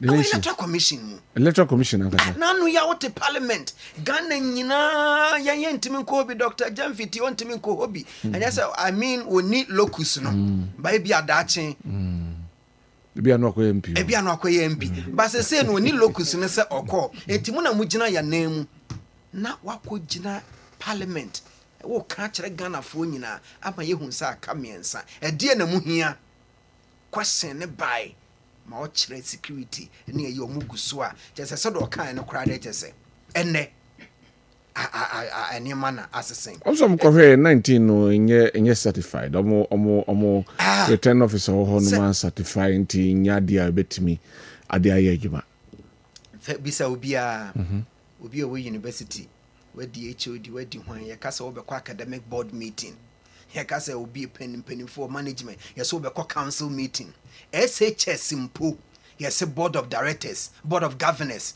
ukoshia wo mo ye se wo ye chief executive ye se ukoshia wo kɔ board meeting what's it then what's it wa na onim say enye certified no kɔtena parliament etike asam no ya me hadwen and obi fa ne say bia ya Blikumanov yeah trust in the system electoral system no the ane course we nyina e ba na meeting na wo ka NPP ene NDC seem to be okay with the EC maka me say EC ne NPP ne NDC aware no wo tenchen a asen ka obenya nkenkan bi but the kwa ba be kan yen me say ke wo wanya yini bia diplomatic passport me ko fa ne na ne kra no ke enka hwe o ajigbun na Trump so omanwura ni krom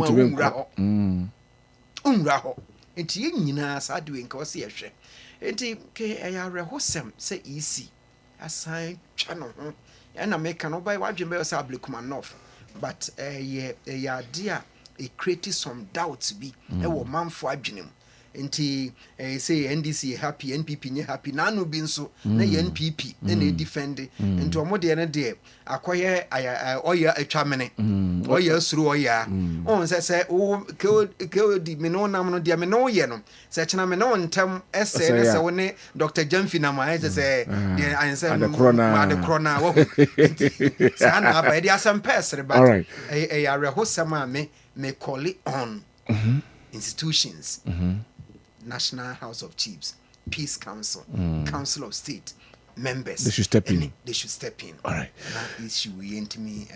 My membra kwaku ho na mintio no. Ansan ma ba doc on ma be wi kabore. Kwaku. Say musu. And then musu is incompetent. Oh. Say could you some more kind no. Which say is incompetent. Enye su na yesu. Na me ankasa say me re na aho.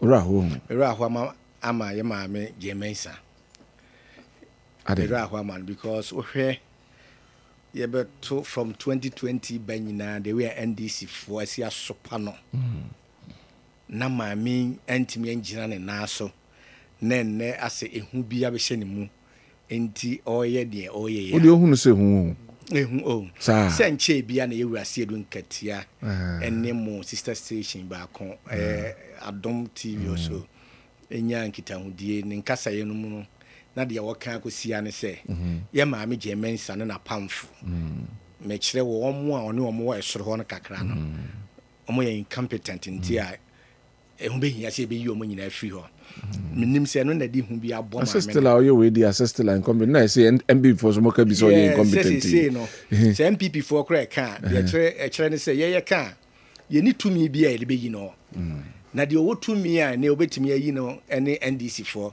titire sɛ yɛwura asiedu nketea party chairman abɛbɔ yɛ maame abɛbɔ no kwadu nti bia yam hyehyɛ bi atɔ no so na deɛ mpɛ sɛ ɔte aseɛ ne sɛ mpanyinfoɔ se wotutu mɔre ɛkɔtɔ ahenie wɔ ahoɔhene kurom a na kyerɛ sɛ nyansa abɔ so ate aseɛ wotutu mɔre na awɔ no wode kɔtɔ ahenie wɔ ahoɔhene kurom a ɛkyerɛ sɛ nyansa abɔ deɛ nti na meka saa NDC frɔ ɛfiri sɛ yɛde wobɛsii so no ɔma ani ngye wo ho da enti wokɔ soro ba fam ɔmbɛyiw banyinfoɔ sɛ wonim ɔwu ayɛ dɛ hwɛ na saa na dampale yɛyɛ yɛto aba wie na yɛsɛ nka dampale na hwɛ ma polisifoɔ quality ɛma wotumi quality saa adeɛ ɛwɔ ayi Abrikuma North empo no mu yi free constituency wankasa o ɛde ba police station Tesano police training school empo ho anya adwuma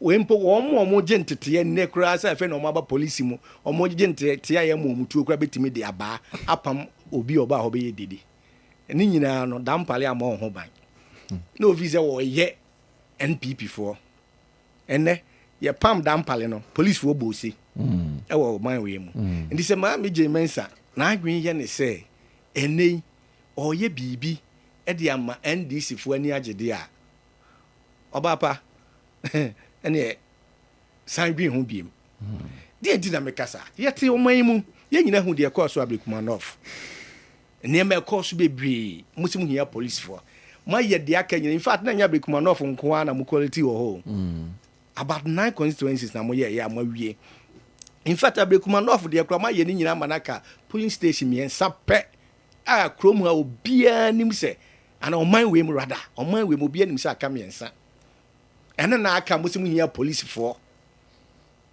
abɔ ho ban na matimi akoreti amaye yɛdidi mu NPP for twere te bremo mo bre mo san mo response no e kire sa aka me nsa mo hia bambofo atiefo ntenie mo hia abambofo a o mebɔ mo ho ban ye wradwo Muhammad ho japa akoye osoro wura manfo dan mo chichi o mo nsem nchichi huni wantimi amma national security fo amebɔ ho ban am wan quality sa police station me ensan wantimi o ni nyina nkamfu a yɛse yɛ sampe se yɛte asɛm ne biem mmra hyɛ badwa no to nsa frɛw ukɔgyina hɔ yɛbusa wo se aka miɛnsa asɛm bisa ne kɔ bisa sɛ aso ɛho bɛhia sɛ yɛbɛsan ato asa mmea miɛnsa no mpo yɛbɛto no foforɔ ana wosi daabi ɛho hia sɛ yɛbɛto no foforɔ deɛ hia ne sɛ polisifoɔ bɛbɔ yɛn ho ban national security foɔ bɛbɔ yɛn ho ban na national security foɔ no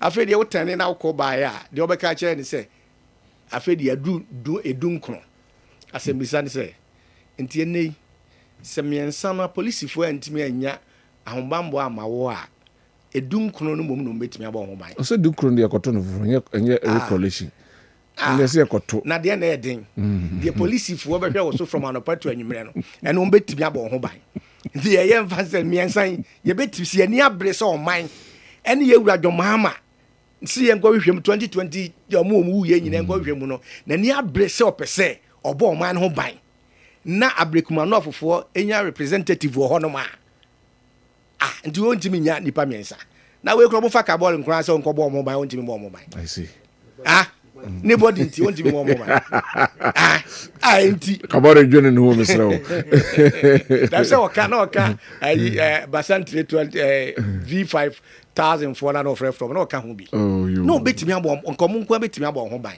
be o man timi anti saa na man we nyina na ne ɔbɛka kyerɛ sɛ 19 nti yɛn fa the whole day memaw na kɔto aba 19 ene na ne afi na ɔbɛbrɛ mo I see yɛsrɛ baabi aduru no mo obi hwehwɛ obi yɛ maame sɛ yɛ ampa sɛ DC fo be you of course yɛnim sɛ ɔmbɛ you wokɔ soro ɛba fam ɔmbɛ you nti yɛde yɛyɛ ne yɛnyiw ɛyɛ kyɛn sɛ wobɛgya dimbɔne ansa ne yɛayiw na wonya kamafoɔ koraa Kofi Bento says so chill, so no. ɔmayiw ɛnti yɛdeɛ yɛ ada wohwɛ dampale wohwɛ maame CJ Chief Justice deɛ ne yɛyɛ no ɔmanya deɛ ɔmo ano abɔ so no nko adeɛ ɔmayiw right yɛdeɛ yɛ Manra doc na minti doc Me, I'm not surprised, seriously. you are not surprised that Yeah, this is how we have weakened our institutions. sir na so you be anka no abeka na sem The emphasis mechanism. Because of politics, institution me and who are independent. They are independent. It only exists on paper. but you are there see be you seeing you are there you own your head so why don't you hold the fort copy says whatever will happen. And this is how we are. Sunny about the on mine. Me do say me chip in CJ. Ne ruling Sibia or in the past. So no ni mu say e bebe ni say ya anka ruling enkwasa. Konkonsa. Ankonkonsa. Anyway. Enu nti say na ye kan at the time na yisi akamiensa no ye den na abaka 19. Some call people some share sana we one sign at the time Obaba catches akamiensa no. Nti are you saying some people winning ya election na asemi anka say na anka beko anka nkose mpachande minim anka nkwasa enu nti ehu no the yes sir all of them Dampare because I hear about these institutions Dampare couldn't take certain decisions because certain person was in government they are what for free assembly besi wa Ghana ha onya nonka nti say ya because a certain way as a inside my waduane no you cannot be biting the finger and no necessarily the institutions we don't have independent institutions in Ghana and until I say allegations about young people the Charlotte now or NDC ni or NDC ni at the end of the day now we have seen so NDC ni ampa because he and almost everything he does with NDC ebi aban wa ba no ne bo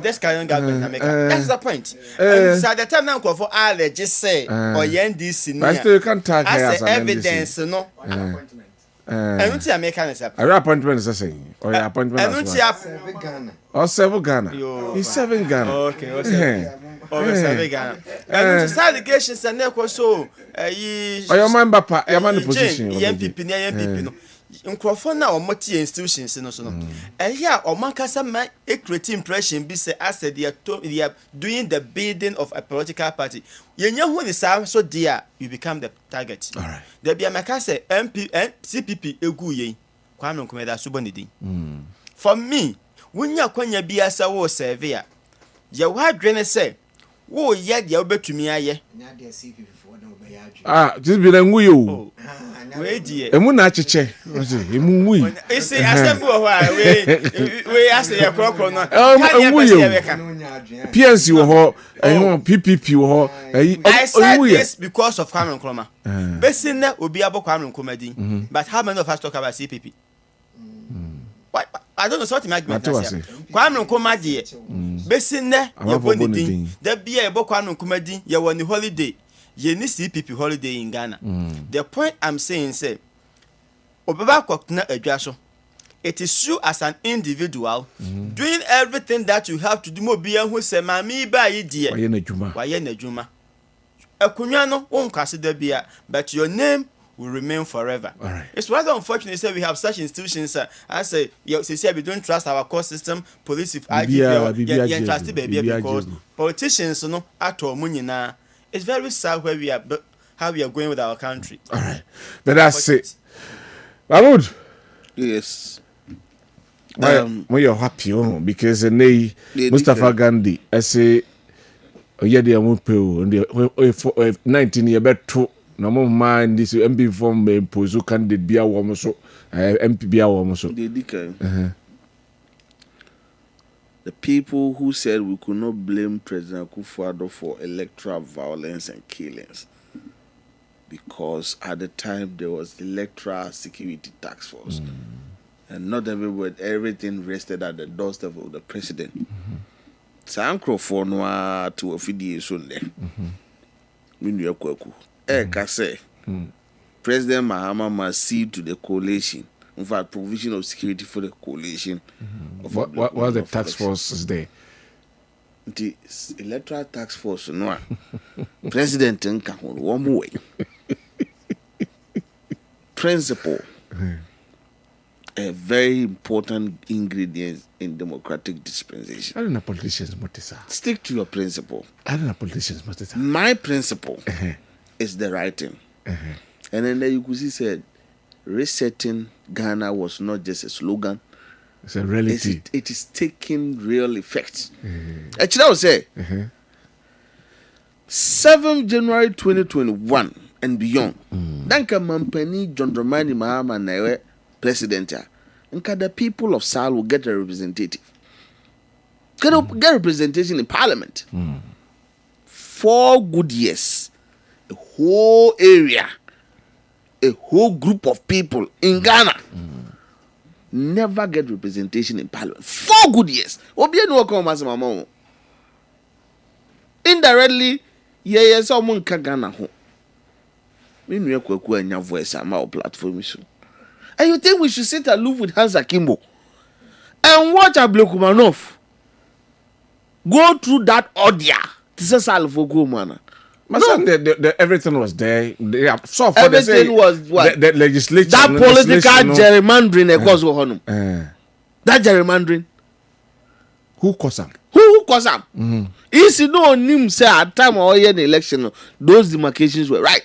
Who was supposed to vote in Hawaii? Who was supposed to vote in other areas? No name. Nothing to do with security. No name. It is through an election day almost a poem penny. And the moment to had the my honson to Cadian see of Fragmentum. And this is say from day 1 till this today, Ablekumanov from Komono has nothing to do with just even 3 polling stations in Omokan. All along, a number of polling stations results a year in contention. You remember the interview the returning officer there? No, if you're able to provide credible pin sheet of those polling stations, then you can come and challenge me. At a point, he even declared the NDC candidate. Now, yeah, declare a pair, and can't say yeah, automatically. Now, more to challenge and change. And if you say to now in about 2024, no, and Ablekumanov. If you are dancing, so go graduate. Ogura keti amu graduate na Ablekumanov. Basa, we are not joking here. Eti wafa, pam no tram no, eno ani ache no. Se achinye beba ho a. Police station baako edunkuno. Munko. Ghana fo no e wo hodo wonu wuye. Wo mu ansan ko kire ho mu adwene. Now we are here at the Guanimute. And then go forward and catch it who say. Now we are who for a Bamagana for Afium. The police station of the Quaroff. Or more movable. Times and seasons. Almost able. That may affect what will happen. Hey, what I didn't understand. Fear my when you answer one man in there, Papa in there. Into a muffin. It did not let the police station in a big one of one of them.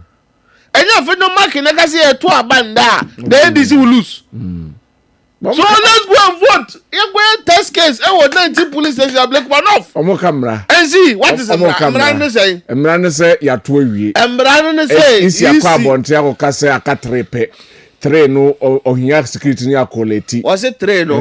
When your issues and you just 3 wa rectify who say emu 16 Korano pin sheet by and it's not certified. Yeah.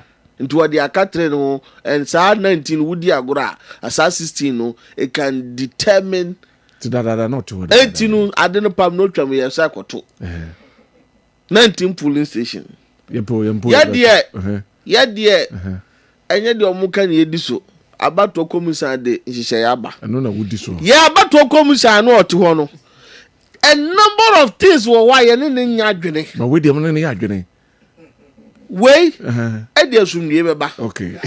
wei tiɛnie because sɛ ɛbayɛ no ɔno agyina so sɛ menkɔkan madikra mu nkɔm na mowaba mu a memete ai saa ahennie no ahenkyɛ no kɔɛde sɛ wɔ awodi a ɔmfiri but see yɛnsan go back to the people no deɛ you agree Charlie, that is democracy. Anyway. Enti me koi. Me kwa ka tablet kuma no fufuo se.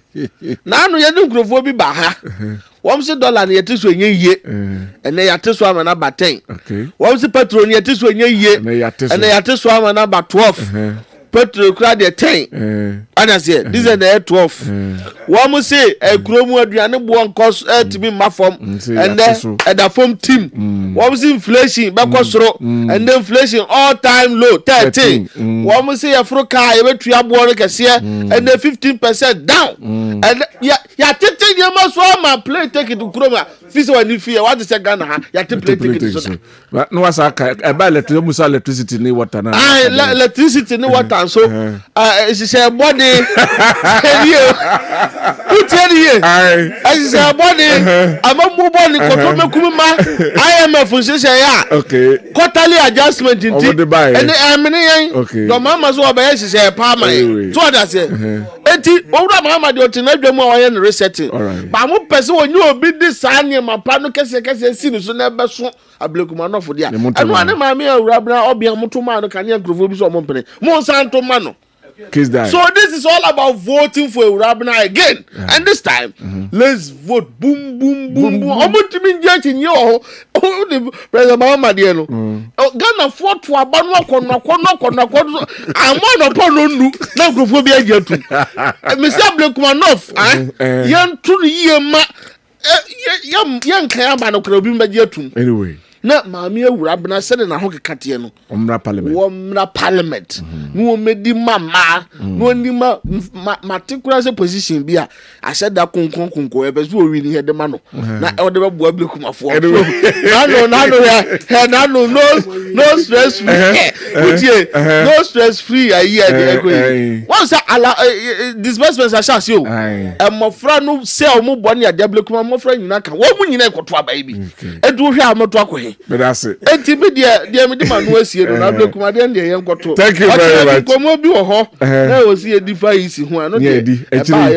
Thank you very much. In fact, the woman no answer. Because now person me catch me kwaku say. You don't necessarily have to create demand. Why not catch us say we import mo ba guruma we nya obi obeto spy. Why not catch us what talk go for so abakruma spy? Why not catch us what talk plastics abakruma? These are things we import in quantum. Yeah, this is go. And the here can say let's create import substitutes. All this while there has been demand for it. What has been lacking? A deliberate government intervention to support locals. Do you have that political will to do that? That is the issue. You need political will now. You set up the foundation. That's why in our first term, you cover Exim Bank. But Exim Bank is supposed to be the backbone of our industrial sector. Maybe boxer shorts ya yes ya busa obi produce no mo produce no Ghana ohun say Ghana de no bi anto okoye o sand free amon no buy no moto eti demand na se nipa ne mpa wo ye den a ompa. Thank you very much. No onobo akando me campaign ma advert ba no onobo akando ne mu de now say I'm from free Thailand. It's about neocolonialism, mental slavery. You understand now? Yeah, history teacher or Yasantoa. Okay. Teachers now. Yasantoa girls OTA. All right. Now, Dr. Bamfo Boache. Okay. Also, yeah, lecturer of Valley View. Also, and when you ready on Fauni Agro, anyway. Now, mention big woman. BB, where on a manager, Absa Edum, Prestige branch. All right. Thank you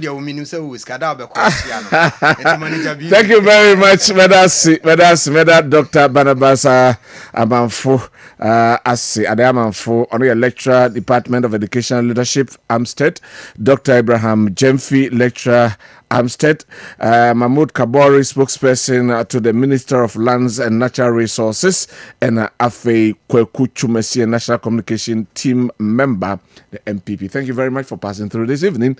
Within the Kwabena Owusu Dankwa, for Jumedi and Sia. But Madam Yayase on the stage Jumedi at the Brown. Yami Aduma, Ejuada, Yabe sang Asia. That time in the morning, marching, Yade Ebe Bremo. Yakramo. Bye bye.